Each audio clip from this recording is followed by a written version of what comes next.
ನಾನು ಅಪ್ಪ ಬೆಳಗ್ಗೆ ಎದ್ದು ಮೀನು ಹಿಡಿಯಕ್ಕೆ ಹೋದ್ವಿ. ದೋಣಿ ತಗೊಂಡು ಮೀನು ಹಿಡಿಯಕ್ಕೆ ಹೋಗ್ತಿದೀವಿ. ಆಯ್ತು. ಆಮೇಲೆ ಬಲೆ ಎತ್ತುತ್ತಿದೀವಿ. ಮೀನು ನೋಡ್ರಿ ಸತ್ತಿತೆ ಅನ್ಕಂದಿರಿ, ಇದು ನೋಡ್ರಿ ಹೆಂಗಾಡ್ತಿದ್ ನೋಡ್ರಿ. ಇವತ್ತಿಷ್ಟೇ ಮೀನು ಬಿದ್ದಿರೋದು. ಎಷ್ಟು kg ಇದಾವೆ ಅಂತ ಕಮೆಂಟ್ ಮಾಡಿ ನೋಡೋಣ ಎಷ್ಟು ಜನ ಸರಿ ಹೇಳ್ತೀರಾ. ಕೆರೆಯಿಂದ ಮೀನು ಹಿಡ್ಕೊಂಡು ಮನೆ ಹತ್ರ ಮಾರೋಣ ಅಂತ ಹೋದ್ವಿ. ಮನೆ ಹತ್ರ ಬಂದರೆ ನನ್ನ ತಮ್ಮ ಕರಿಗೆ ಮೈ ತೊಳಿತಿದ್ದ. ಗಾಡಿ ಕೊಳೆ ಆಗಿತ್ತು ಅಂತ ಕೆರೆ ಹತ್ರ ತೊಳೆಯೋಣ ಅಂತ ಹೊರಟ್ವಿ. ಆಯ್ತು.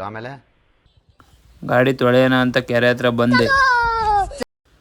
ಬೈಕ್ ತೊಳಿತಿದ್ದೀವಿ ನೋಡಿ. ಗಾಡಿ ತೊಳ್ಕೊಂಡು ಮನೆ ಹತ್ರ ಹೊರಟ್ವಿ. ನನ್ನ ಫ್ರೆಂಡ್ ಕಾಲ್ ಮಾಡಿ ಎಲ್ಲೋ ಹೋಗ್ಬೇಕು ಅಂತ ಫೋನ್ ಮಾಡ್ದೆ. ಅದಕ್ಕೆ ಅವನ ಹತ್ರ ಹೋದ್ವಿ. ಇವನೇ ನೋಡಿ ನನ್ನ ಫ್ರೆಂಡು. ನನ್ನ ಫ್ರೆಂಡ್ ಕರ್ಕೊಂಡು ಅವ್ನ ಕೆಲಸ ಮುಗಿಸೋಣ ಅಂತ ಹೊರಟ್ವಿ. ಕೆಲಸ ಮುಗಿಸ್ಕೊಂಡು ಸೀದಾ ಊರ ಕಡೆ ಬಂದ್ವಿ. ನನ್ನ ಫ್ರೆಂಡ್ ಅವ್ರ ಮನೆ ತೆಗ್ಬಿಟ್ಟು ನಾವು ನಮ್ಮ ಮನೆ ಕಡೆ ಹೊರಟ್ವಿ. ಇವತ್ತು ನಾವು ಹೋಗ್ತಿರೋದೆ ನಮ್ಮ ಫ್ರೆಂಡನ್ನು ಬೀರೂರಿಗೆ ಬಿಡೋಕ್ಕೆ. ಆಯಿತು. ನಮ್ಮ ಹುಡ್ಗನ ರೈಲ್ವೆ ಸ್ಟೇಷನ್ ಹತ್ರ ಬಿಟ್ಟು ನಾವು ಹೋಗ್ತಿದ್ದೀವಿ ಸೀದಾ ನಮ್ಮೂರಿಗೆ. ನನ್ನ ಫ್ರೆಂಡ್ ಈ ಥರ ಹೇಳ್ದ. ಟ್ಯಾಂಕ್ ಚಿನ್ನ, ಈ ಪ್ರೀತಿ ಪ್ರೋತ್ಸಾಹ ಬೆಂಬಲ ಹಿಂಗೆ ಇರಲಿ ಚಿನ್ನ, ನಾ ಸಾಯೋವರೆಗೂ ಬರೆಯಲ್ಲ ಚಿನ್ನ. ಥ್ಯಾಂಕ್ ಯು ಚಿನ್ನ, ಟ್ಯಾಂಕ್ ಯು. ಹಂಗೆ ನಾವು ಬರ್ತಾ ನಮ್ಮ ಚಿಕ್ಕಪ್ಪರು ಸಿಕ್ಕಿರು. ಚಿಕ್ಕಪ್ಪರು ಮಾತಾಡ್ಸ್ಕೊಂಡು ಹಂಗೆ ಬಂದ್ವಿ. ಹಂಗೆ ನನ್ನ ಗಾಡಿ ಫುಲ್ ಟ್ಯಾಂಕ್ ಪೆಟ್ರೋಲ್ ಹಾಕ್ಸ್ಕೊಂಡು ಸೀದಾ ಬಂದ್ವಿ.